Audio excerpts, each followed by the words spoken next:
দর্শক এখন রয়েছে সুব্রা গ্রুপের সৌজন্যে দেশের পুঁজিবাজার পরিস্থিতি নিয়ে বিশেষ আলোচনার জন্য আমাদের সাথে সংযুক্ত হচ্ছেন রিভারস্টোন ক্যাপিটাল লিমিটেডের সিইও আশরাফ আহমেদ। আমরা সংযুক্ত হচ্ছি তার সাথে। জনাব আশরাফ, আপনাকে স্বাগত জানাচ্ছি আমাদের আজকের আয়োজনে। Thank you for inviting me. জনাব আশরাফ, আমরা শুরু করতে চাই যে পুঁজিবাজার পরিস্থিতি নিয়ে আমরা প্রতিনিয়ত কথা বলার চেষ্টা করি এবং শুরুতেই যথারীতি ওভারঅল বর্তমান পরিস্থিতিতে আসলে কিভাবে আপনি মূল্যায়ন করছেন সেটি দিয়ে অনুষ্ঠান শুরু করতে চাই। মার্কেটের অবস্থা বেশ কয়েক ভালো।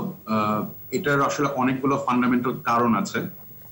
তার মধ্যে একটা হচ্ছে আমাদের দেশে যেমন মানি মার্কেটের সাথে ক্যাপিটাল মার্কেটের সংযুক্ত খুবই গভীর, এবং যখনই আসলে মানি মার্কেটে লিকুইডিটি বাড়ে তখনই আসলে আমাদের ক্যাপিটাল মার্কেটে ফ্লো বাড়ে, ট্রেড ভলিউমস বাড়ে, প্রাইসিং বেটার হয়। আর একই সাথে এখন আরেকটা ঘটনা ঘটছে যেটা যে আপনার ইন্টারেস্ট রেট কমে আসার কারণে যেহেতু yield কমে যায় এফডিআর এ, তখন অনেক রিটেল ইনভেস্টররা আগ্রহী হন ক্যাপিটাল মার্কেট ইনভেস্ট করার জন্য। এইটা করতে গেলে আসলে আমাদের এই মুহূর্তে যেমন ধরেন উল্টো দিক থেকে যদি বলি, ক্যাপিটাল মার্কেটে অনেক কোম্পানির ফান্ডামেন্টাল প্রফিটেবিলিটি এবং ব্যবসার আন্ডারলাইং স্ট্রেংথ কিন্তু has been affected by COVID. এখন কোভিড এর উল্টাটা হয়েছে, যেমন ফার্মাসিউটিক্যাল কোম্পানি ব্যবসা অনেক ভালো যাচ্ছে, সেই তুলনায় কিন্তু আমাদের আসলে নাম্বার অফ ফার্মাসিউটিক্যাল কোম্পানি খুব বেশি অ্যাভেলেবল না যেখানে ইনভেস্ট করতে পারবো।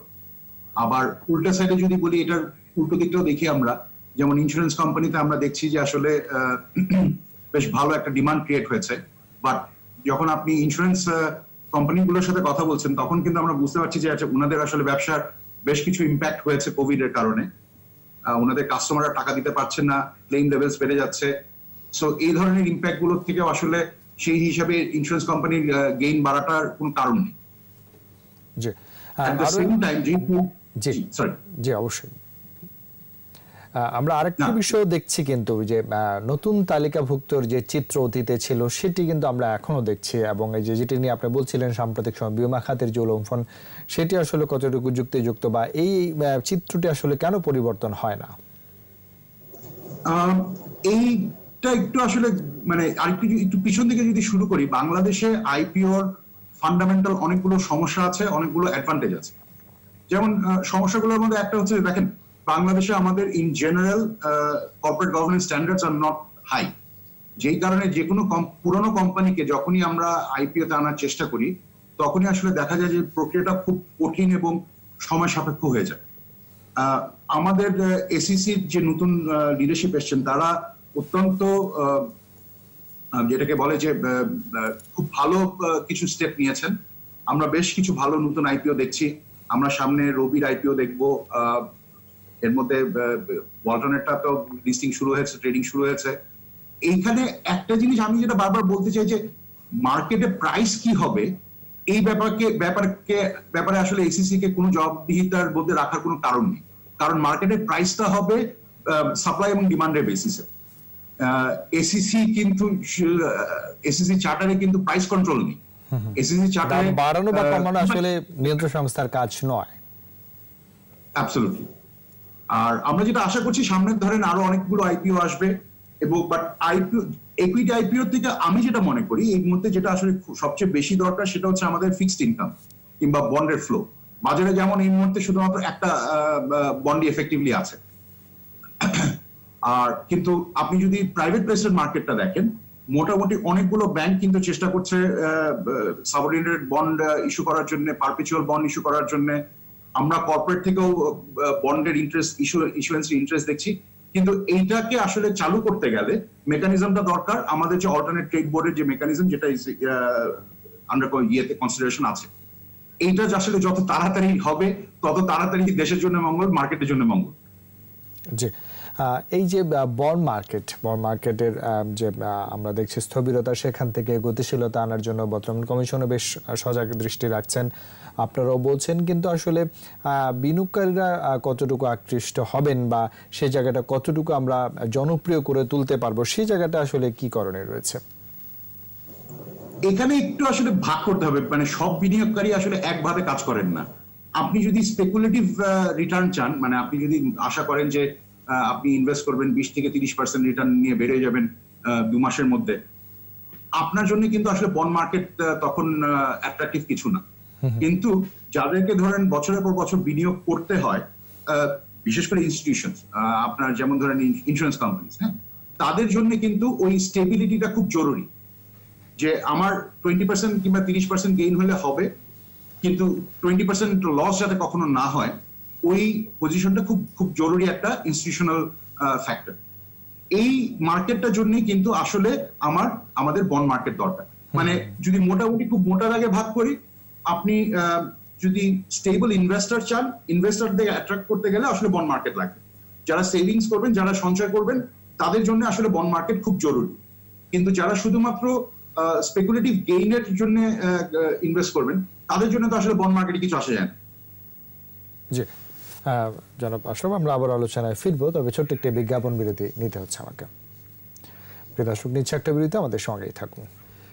স্বাগত বড় 21 বিজনেসের দর্শক বিরতির আগে সুব্রা গ্রুপের সৌজন্যে দেশের পুঁজিবাজার পরিস্থিতি নিয়ে কথা বলছিলাম রিভারস্টোন ক্যাপিটাল লিমিটেডের সিইও আশরাফ আহমদের সঙ্গে। আমরা তার সাথে আবার সংযুক্ত করছি। জনাব আশরাফ, আমরা বিরতির আগে আলোচনা করছিলাম পুঁজিবাজার পরিস্থিতি নিয়ে। এবারে আবার একটু আইপিও মার্কেটের দিকে আমরা একটু আলোচনায় যেতে চাই। যে ভালো মানের আইপিও পুঁজিবাজারে অবশ্যই একটি চলমান প্রক্রিয়া এবং সেটি অবশ্যই অব্যাহত থাকা উচিত। তবে ভালো মানের আইপিও তালিকাভুক্ত করা এবং সেই জায়গাটায় ত্বরান্বিত করা, লিস্টেড নন লিস্টেড, ট্যাক্স গ্যাপ, এগুলো অনেক বিষয় রয়েছে। কিন্তু সেই জায়গাগুলো আসলে আমরা কতটুকু নজর দিচ্ছে আসলে ভালো আইপিও গুলো বাজারে আনার জন্য, কোন ধরনের পরিবর্তন আসলে আরো প্রয়োজন আছে কিনা?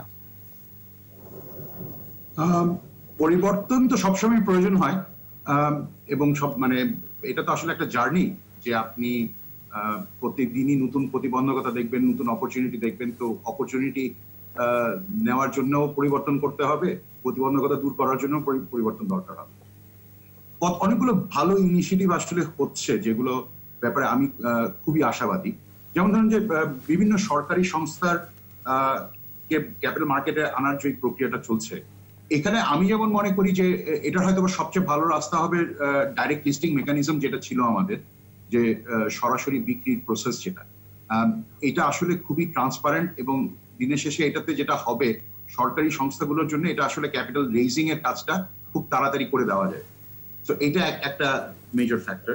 সেকেন্ড যে জিনিসটা আসলে দরকার, একটু আগে যেটা বলছিলাম, যে দেখুন আমাদের দেশে যেটা হয়, একটা কোম্পানি যেটা 40 বছর আগে কিংবা 30 বছর আগে তৈরি করা হয়েছে, তার যে লিগেসি ডকুমেন্টেশন ট্রেইল আছে, এইটা আসলে কমপ্লাই করাটা খুব ডিফিকাল্ট। কারণ বাংলাদেশে আমাদের আনফরচুনেটলি যেটা হয়েছে, সেটা হচ্ছে যে এই কর্পোরেট কমপ্লায়েন্স লেভেলটা আসলে, এবং ডকুমেন্টেশনের ট্রান্সপারেন্সি, এই জিনিসগুলো খুব যে ভালো স্ট্যান্ডার্ডে হয় সমস্ত কোম্পানিতে, তা না। যার ফলে ভালো কোম্পানি যেটা এখন যেটা খুব ভালো অবস্থায় আছে, সেটা যখন আমি 5 বছরের আগের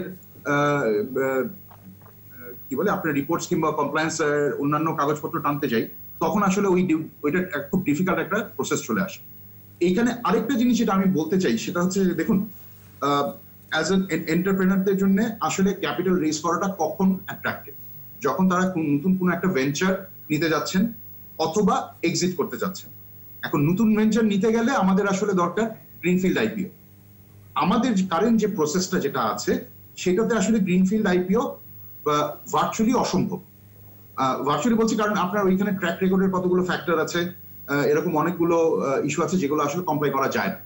বাট একই সাথে আমি একটা এক্সাম্পল দিই, এশিয়া এনার্জি, যেটা আমাদের বাংলাদেশে একটা ফুলবাড়ি কোল মাইনিং এক্সপ্লোরেশনের জন্য একটা লাইসেন্স পেয়েছে, এই কোম্পানিটা কিন্তু আজকে থেকে 20 বছর আগে লন্ডনে এআইএম মার্কেটে $20 মিলিয়ন তুলতে পেরেছিল, জাস্ট টু ওদের আপনার ফিজিবিলিটি স্টাডি করার জন্য। এখন আমাকে যদি আপনি ধরেন বাংলাদেশে একটা আইপিপি বিট করলাম, একটা লাইসেন্স, গভর্নমেন্ট একটা কনসেশন অ্যাওয়ার্ড করলো, এই প্রজেক্টের জন্য যদি আমি আজকে টাকা তুলতে চাই ক্যাপিটাল মার্কেট, আমি কিন্তু পারবো। এইটি আমি বোঝানোর চেষ্টা করছি যে কিছু কিছু ক্ষেত্রে গ্রিনফিল্ড আইপিও এনকারেজ করাটা আসলে আমাদের জন্য খুব জরুরি।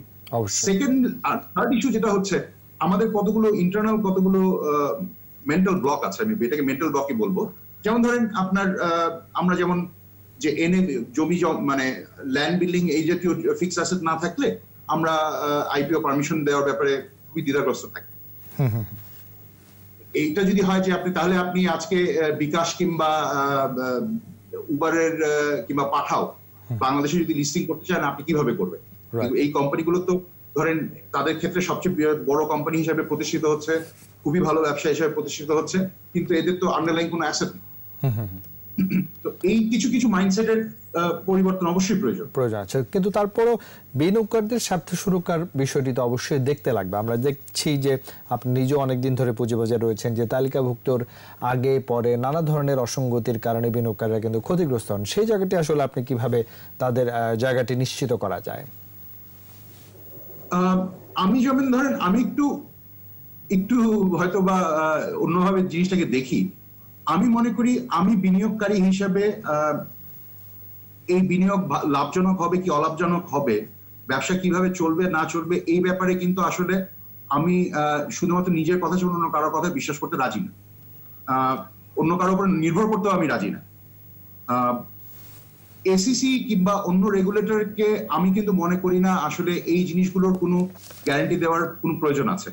তাদের কাছ থেকে এটা আশা করাটাও আমার মনে হয় অন্যায়।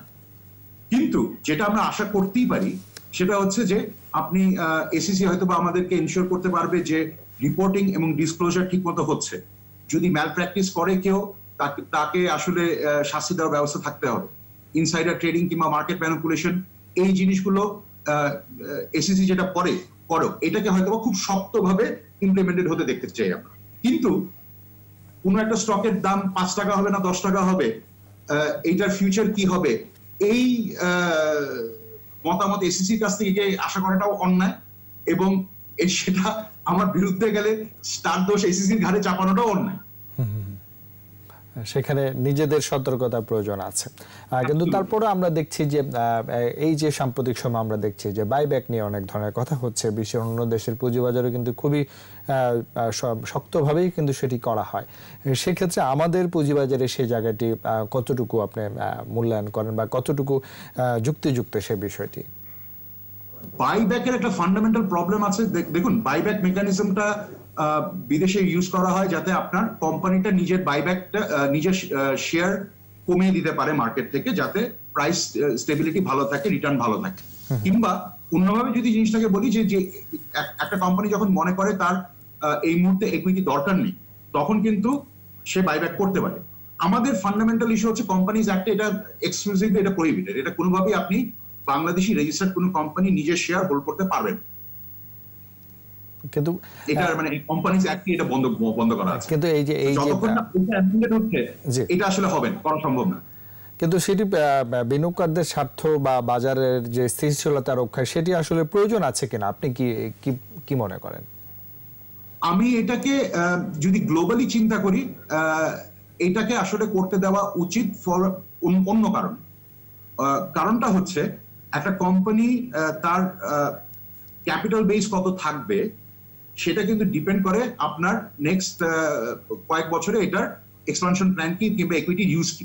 আপনি যদি ধরুন ধরা যাক যে একটা ব্যবসা যেভাবে চলছে তাতে যদি ইকুইটির প্রয়োজন না থাকে, তখন কিন্তু আপনি যদি ইকুইটিটা ধরে রাখেন আপনার রিটার্ন অন ইকুইটি কমে যায়। সো রিটার্ন অন ইকুইটি কমে গেলে ইনভেস্টররা ক্ষতিগ্রস্ত হন। আচ্ছা আচ্ছা, এই পার্সপেক্টিভ থেকে আমি মনে করি যে কোম্পানি, যে কোনো লিস্টেড কোম্পানিকে ইয়ে করা উচিত যে প্রয়োজনে তারা দেখেন buyback their shares from the market. জি জনাব আশরাফ, আমরা একেবারে শেষ দিকে চলে এসেছি। যাবার আগে বর্তমান পরিস্থিতি বিবেচনা আসলে বিনিয়োগকারীদের বিনিয়োগের জায়গাটি বা সচেতনতার জায়গায় আপনার কি বলার আছে? আমি প্রচন্ড আশাবাদী, particularly because of bond market এবং এটিবি। এসিসি আপনারা জানেন যে রিসেন্টলি বেশ কিছু বন্ডের অ্যাপ্রুভালও দিয়েছে, তার মধ্যে বেশ কিছু ইন্টারেস্ট মানে আপনার আমরা যেটাকে বলি স্ট্রাকচার্ড বন্ড, যেমন আমরা প্রাণকে এসিসি একটা অ্যাপ্রুভাল দিয়েছে 210 কোটি টাকার একটা বন্ড ইস্যু করার জন্য, যেটাতে আমরা আশা করছি যে ইন্স্যুরেন্স কোম্পানিগুলো ইনভেস্ট করতে পারবে। এইরকম অনেক কিছু আসলে হচ্ছে যেগুলোর কারণে আমি প্রচন্ড রকম ভাবে আশাবাদী। বিশেষ করে বন্ড মার্কেটের ব্যাপারে আমি আসলে আরো অনেকই আশাবাদী, কারণ দেখুন ব্যাপারটা হয়ে গেছে এরকম যে বাংলাদেশে এই মুহূর্তে লং টার্ম লোন তুলতে গেলে আপনার ব্যাংকের যে নর্মস আছে, যেগুলো বাংলাদেশে ব্যাংকিং প্র্যাকটিসেস যেগুলো আছে, তাতে অনেকগুলো গ্যাপ হয়েছে, যে লার্জ কর্পোরেট গুলোর পক্ষে আসলে ওই বন্ড মার্কেট চালু না হলে খুব ডিফিকাল্ট কিছু জিনিস হয়ে যায়। শুধু লার্জ কর্পোরেট না, আপনি যদি দেখেন যে ব্যাংকগুলোর জন্য আসলে capital market should become a major issue. এবং এই ক্ষেত্রে একটা সবচেয়ে বড় জিনিস যেটা লাগবে আমাদের, সেটা হচ্ছে দেখুন, ফরেন ইনভেস্টমেন্ট যদি আমরা বন্ডে আনতে না পারি, তাহলে কিন্তু আমরা আমাদের দেশের যে আমরা যে উন্নয়নের অর্থায়নের যে অবজেক্টিভ আছে আমাদের, সেটা কিন্তু ফুলফিল হবে না। শুধুমাত্র নিজের টাকা দিয়ে কিন্তু আপনি একটা পর্যায় পর্যন্ত গ্রো করতে পারবেন। এটাকে আসলে বাড়াতে গেলে দুনিয়ার সব জায়গা থেকে টাকা নিতে হবে, এবং এটার রুটটাই হচ্ছে ক্যাপিটাল মার্কেট। সো আমি যেটা মনে করি নেক্সট স্টেজে যেটা আসলে আমাদের দরকার, যত তাড়াতাড়ি সম্ভব তত তাড়াতাড়ি ভালো, সেটা হচ্ছে এই যে ফরেন ইনভেস্টমেন্ট ইন বন্ড, এই রুটগুলোকে আসলে স্ট্রিমলাইন করা দরকার, খুব এফেক্টিভ করা দরকার, এবং যত সম্ভব আরো ভালো কোয়ালিটি বন্ড আনা দরকার মার্কেটে। জি, হ্যাঁ জনাব আশরাফ, আপনাকে অনেক ধন্যবাদ আমাদেরকে সময় দেওয়ার জন্য। Thank you. প্রিয় দর্শক, এতক্ষণ সুব্রা গ্রুপের সৌজন্যে দেশের পুঁজিবাজার পরিস্থিতির নানা দিককরণে এই কথা বলছিলাম রিভারস্টোন ক্যাপিটাল লিমিটেডের সিইও আশরাফ আহমেদের সঙ্গে। দর্শক, এবারে নিচ্ছে আরো একটা বিরতি, বেলা 12:30 বলে ফিরে আসবে 21শে বিজনেসে। ততক্ষণ আমাদের সঙ্গেই থাকুন।